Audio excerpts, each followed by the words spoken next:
বিবেকানন্দের বসত ভিটে পর্যন্ত, জন্মভিটে পর্যন্ত হবে এবং ঐতিহাসিক রোড শো আমরা সেদিন দেখতে পাবো।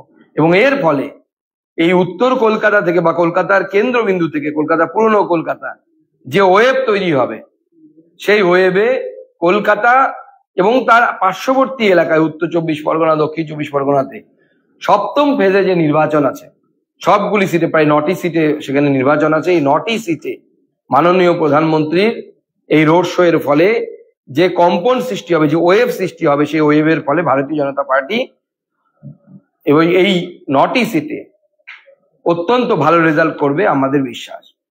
আপনারা জানেন আজকে ষষ্ঠ দফার ভোট চলছে। কয়েকটি লোকসভাতে আমরা তৃণমূল কংগ্রেসের হারমাতদের দাপাদাপি দেখতে পাচ্ছি, যেটা অত্যন্ত চিন্তাজনক। কিন্তু তবুও আমরা আশ্বস্ত যে এই 8টি সিটের মধ্যে 8টি সিটই আমরা জিততে চলেছি। আগে আমাদের 5টি সিট ছিল। বিধানসভা রেজাল্ট অনুসারে সাথে তমলুক এবং কাথি আমরা এগিয়ে আছি, অটোমেটিক্যালি এবার আবার জিতবো। আর ঘাটাল, এই সিটটি আমরা তৃণমূল কংগ্রেসের কাছ থেকে ছিনিয়ে নেব। কিন্তু তৃণমূল কংগ্রেসও জানে যে তাদের সন্ত্রাস ছাড়া অন্য কিছু উপায় নেই, পুলিশ প্রশাসনকে ব্যবহার করা ছাড়া অন্য কোনো উপায় নেই। যেন গতকাল রাত থেকে মেদিনীপুর, ঘাটাল এই লোকসভা দুটিতে বিশেষ করে আমাদের কর্মীদেরকে, আমাদের নেতৃত্বদেরকে, যাদেরকে তৃণমূল কংগ্রেসও জানে যে তাদের না হলে তৃণমূল কংগ্রেস ভোট করতে পারবে না, সেই নেতৃত্বকে অ্যারেস্ট করা, তাদেরকে ঘরে গিয়ে হুমকি দেওয়া, চমকানো, এসব চলছে, যা অত্যন্ত চিন্তার বিষয়। এর সাথে সাথে আরেকটি বিষয় আপনাদের দৃষ্টি আকর্ষণ করতে চলেছি। গতকাল কার্তিক মহারাজের নেতৃত্বে এবং অন্যান্য স্বামী নির্গুণানন্দ থেকে শুরু করে অন্যান্য মহারাজ যারা আছেন, তাদের নেতৃত্বে সাধু সন্ন্যাসীদেরকে যে বিরাট বড় একটি র্যালি অনুষ্ঠিত হয়েছে কলকাতাতে, যেখানে হাজার হাজার সন্ন্যাসীগণ খালি পায়ে, বেয়ার ফুটেড, তারা সেখানে হেঁটেছেন। এবং এটা অত্যন্ত লজ্জার বলে আমার মনে হয়, যেভাবে রামকৃষ্ণ মিশন থেকে শুরু করে ভারত সেবা সন্ন্যাসীদেরকে এবং ইস্কনের মতো ধর্মীয় সম্প্রদায়গুলো, যা হিন্দুদের আস্থার কেন্দ্রবিন্দু, সেই অর্গানাইজেশনগুলোর উপরে, ইনস্টিটিউশনগুলোর উপরে যেভাবে আঘাত করা হয়েছে, তার প্রতিবাদে সন্ন্যাসীদের এই প্রতিবাদ মিছিল গতকাল অত্যন্ত সাকসেসফুল হয়েছে, সফল হয়েছে। এবং আমরা এই প্রতিবাদের বা এই প্রতিবাদীদের, মাননীয় সন্ন্যাসীগণের সাথে আছি। চতুর্থ যে বিষয়টি আপনাদের সামনে আমি রাখতে চাই, আমরা বিভিন্ন মিডিয়া মারফত জানতে পেরেছি যে লোকসভা ভোটের রেজাল্টের পর, অর্থাৎ 4 তারিখের পরেও কেন্দ্রীয় বাহিনী রাজ্যে থাকছে। আমরা বিভিন্ন মিডিয়ার মাধ্যমে আমরা এটা জানতে পেরেছি।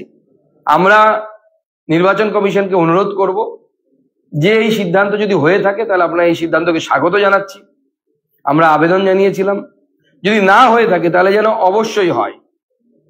নির্বাচনের রেজাল্টের পর কেন্দ্রীয় বাহিনী পশ্চিমবঙ্গে থাকা অত্যন্ত প্রয়োজন, এবং সেই কেন্দ্রীয় বাহিনী যেন থানায় চুপচাপ বসে না থাকে বা আইসিদের কন্ট্রোলে যেন না থাকে।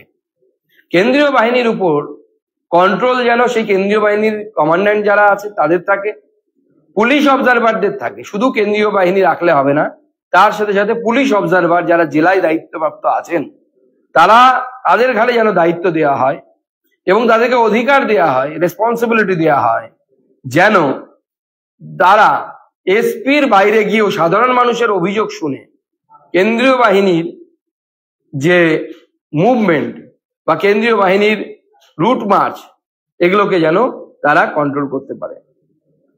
আমাদের এই কয়েকটি বিষয় ছিল। এরপরে যদি আপনাদের কোনো প্রশ্ন থাকে তাহলে আমাকে জানাবেন। আচ্ছা,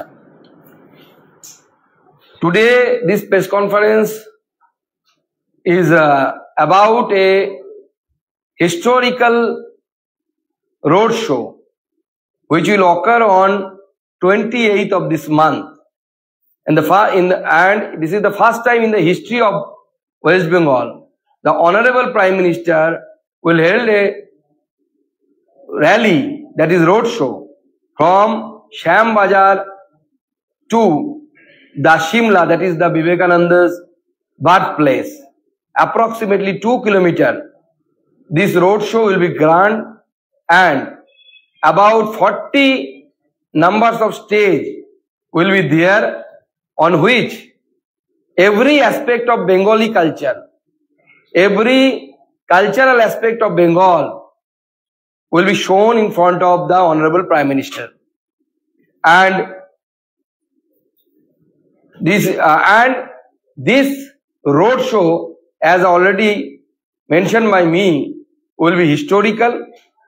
28th evening, exact timing will be shared with you just before the occurrence of this road show, and about 2 lakhs of people, BJP workers, will accumulate there, and it will be a historical road show.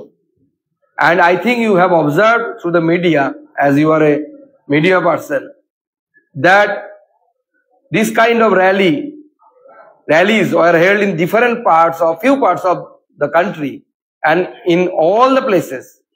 Really, it was a gigantic and enormous public participation we have observed in different places of the country. We also feel in there also that in Kolkata, lots of people will gather to observe this rally, and it will be a historical rally. এটা নিয়ে শুধু থাকবে না, অন্যগুলো বলতে হবে? বলে দিয়েছি।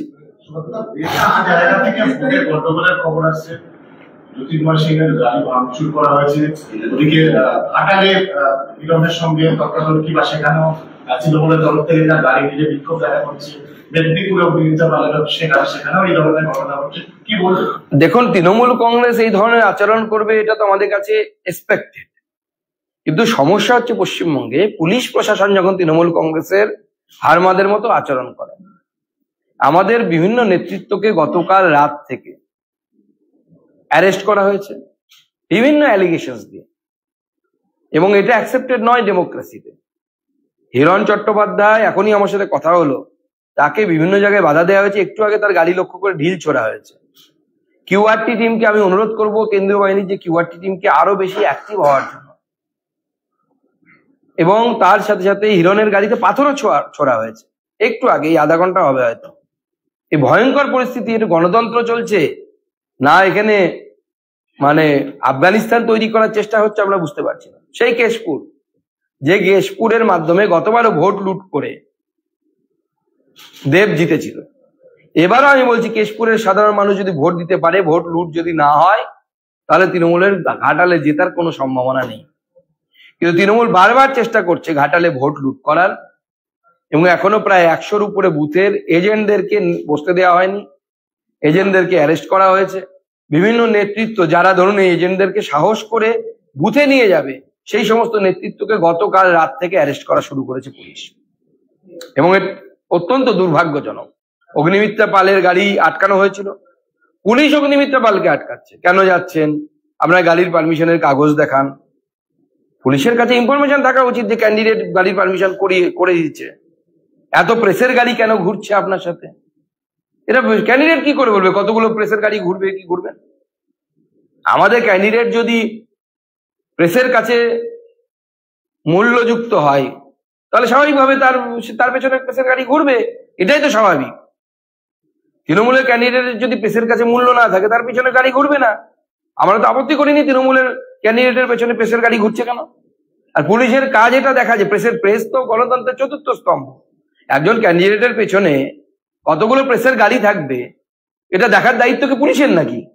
নির্বাচন কমিশনের যে এসওপি আছে তার মধ্যে এটা কোথাও লেখা আছে নাকি? অদ্ভুত ব্যাপার। এবং পুলিশ প্রশাসনের আচরণ একদম নিরপেক্ষ নয়, একদম নিরপেক্ষ নয়।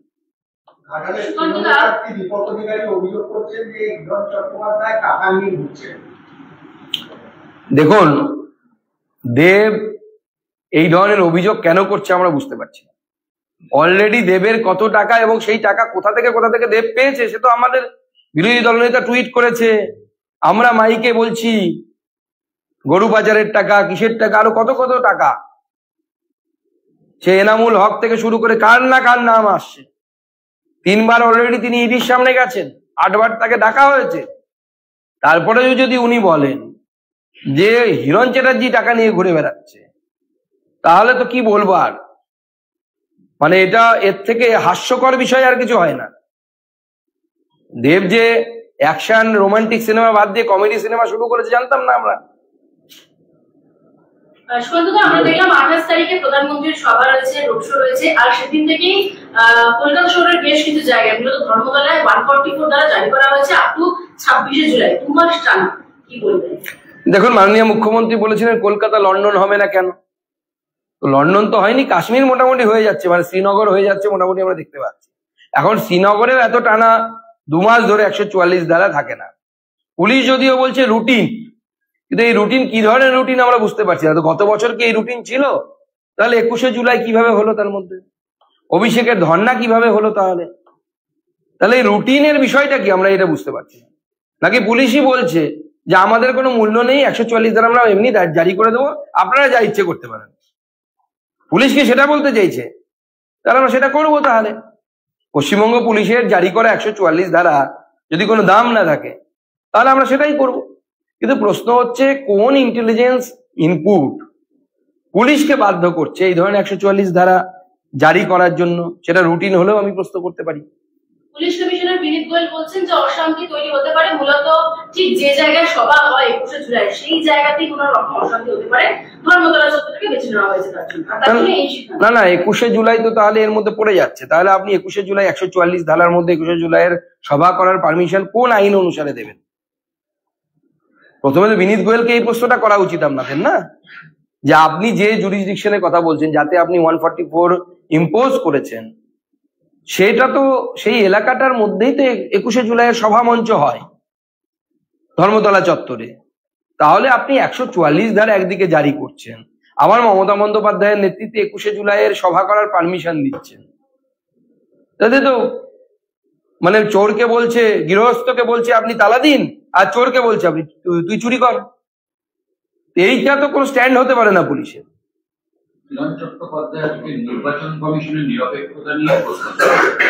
দেখুন, বেশ কয়েক জায়গায় কেন্দ্রীয় বাহিনী এবং নির্বাচন কমিশন যতটা অ্যাক্টিভ হওয়া দরকার ততটা কিন্তু অ্যাক্টিভ নেই, এটা আমরা দেখতে পাচ্ছি।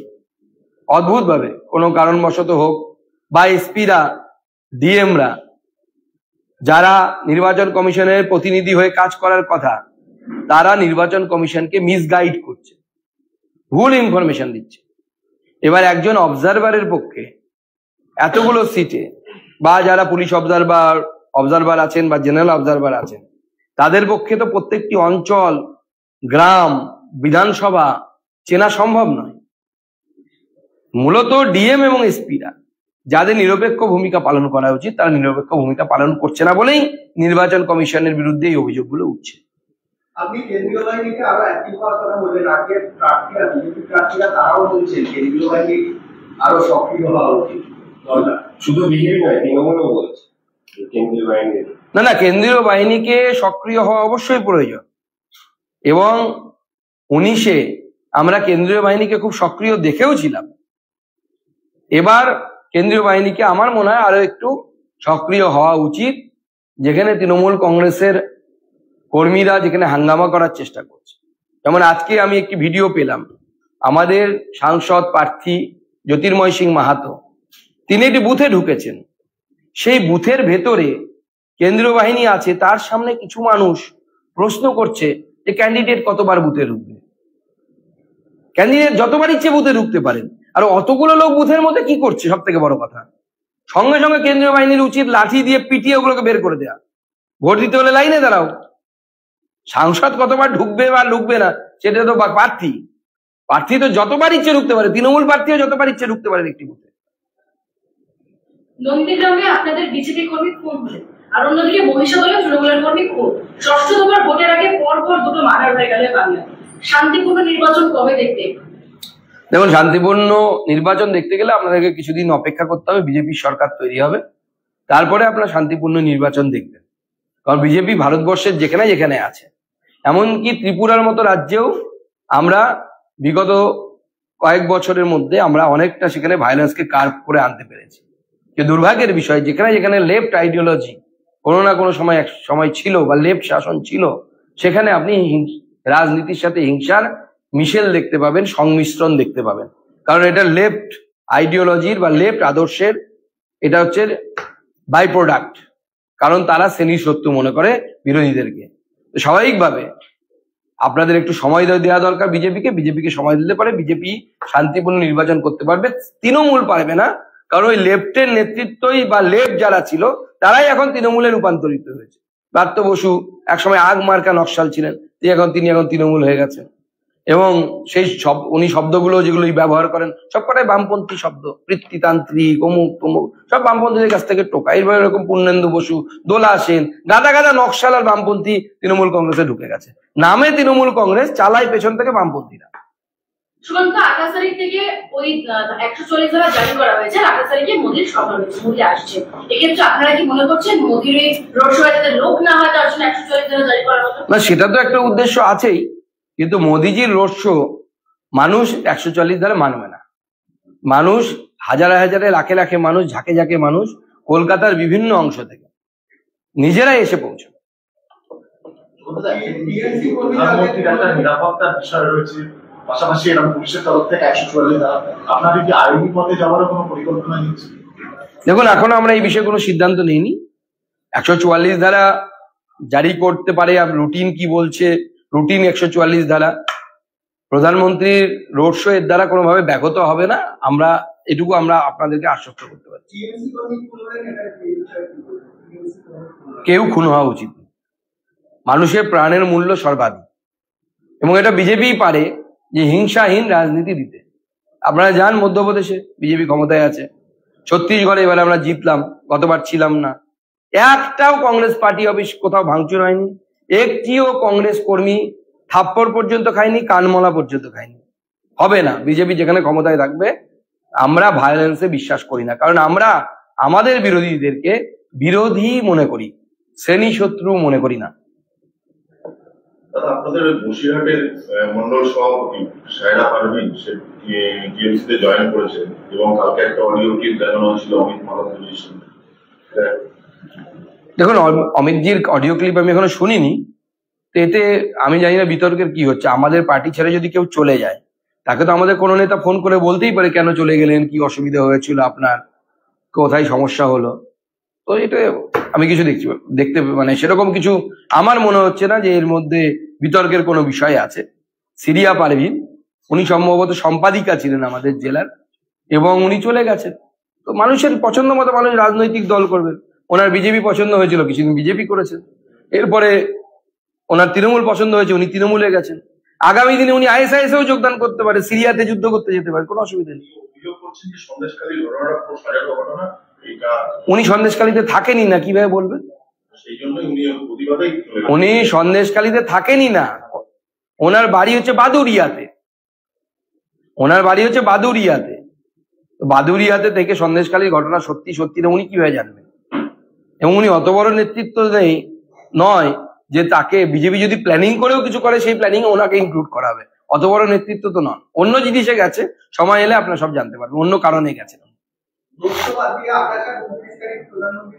আমরা পরবর্তী সময় জানাবো। আমাদের কাছে এখনো যেটা আপডেট আছে, 28 তারিখে মাননীয় প্রধানমন্ত্রী সভা করতে পারেন বারুইপুর এবং অশোকনগরে, এরকম একটা সভার সম্ভাবনা আছে 28 তারিখে।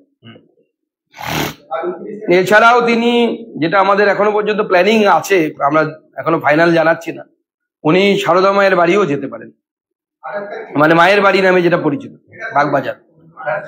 28 তারিখ, 29 তারিখ আমরা পরে জানাবো। ধন্যবাদ।